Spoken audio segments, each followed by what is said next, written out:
Creativity doesn't belong to the elite. It lives in the slow southern rhythms of June in Mississippi, in porch-sitting thoughts, in cooking, playing, forgiving, in listening to a song like Sister Matilda and feeling something wake up inside. Here in Mississippi, June rolls in with thick air and slow evenings. You can feel the shift, not just in the weather, but in your bones. The porch swing starts calling again, and somewhere in the stillness, your mind opens up and asks, what if I tried something different today? That, right there, is the first flicker of creativity. Most folks think creativity is about big, bold ideas or original genius, but it ain't. It's more like remembering how to listen to yourself, to the world, and to the whisper of a thought that shows you another way to see what's always been there. That's why I want to talk about what creativity really is, from the view of a Mississippi man who's seen a few things and still believes we've barely scratched the surface of what we can make. Creativity isn't always a lightning strike. Sometimes it's two old ideas bumping into each other and something new being born right in the middle. That's how songs are written. That's how healing starts. I've got a song called Sister Matilda. Go ahead and give it a listen. And when you listen, don't just hear it. Let it wrap around your memories. Let it stir up that part of you that still believes in whim and wonder. Because Sister Matilda don't care what you think. She changes her hair on a whim and a dare. She shows up to the work she loves, even when nobody's watching, even when it's hard. I remember the moon landing. I was 4 years old, sitting cross-legged on the carpet. Didn't know it was historic. Just felt like something that happened.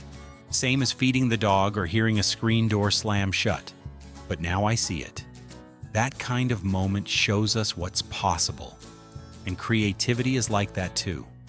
You might not realize how powerful it is in the moment, but later on, you'll look back and see, that's when things started shifting. You don't need a moon mission. Sometimes it's just a new perspective on something old. Creativity doesn't ask for credentials. It asks for your attention. Let yourself try something. Let yourself play. You don't need fancy gear or perfect timing. You just need to start. Let your hands move before your mind talks you out of it. Say yes to that small idea. Follow the nudge and go ahead. Click play on that song. Let Sister Matilda be the background to whatever it is you're trying to figure out today. You'll probably find yourself humming it later.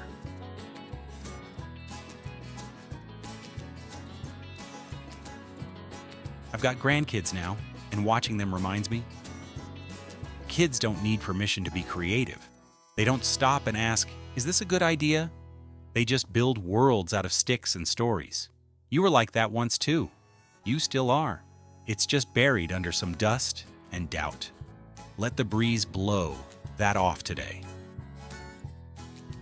When you create, you heal. You connect with your past, your people, your purpose. Even when you feel surrounded by suspicion, you can still make something beautiful, something honest, something that says, I'm still here, I'm still trying, I'm still dreaming. That's what creativity is. It's showing up even when no one claps. Here's a little invitation for you. Pour yourself something cold. Sit outside.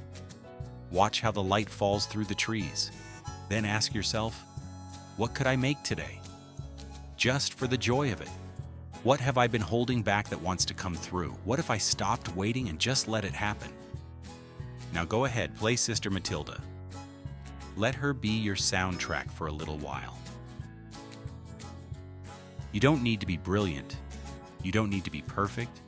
You just need to show up with your heart open and your ears tuned to the quiet song in your spirit. Because that's where creativity lives. Right here, right now, in the Mississippi heat, with a breeze, a thought, and a melody that don't ask for anything in return.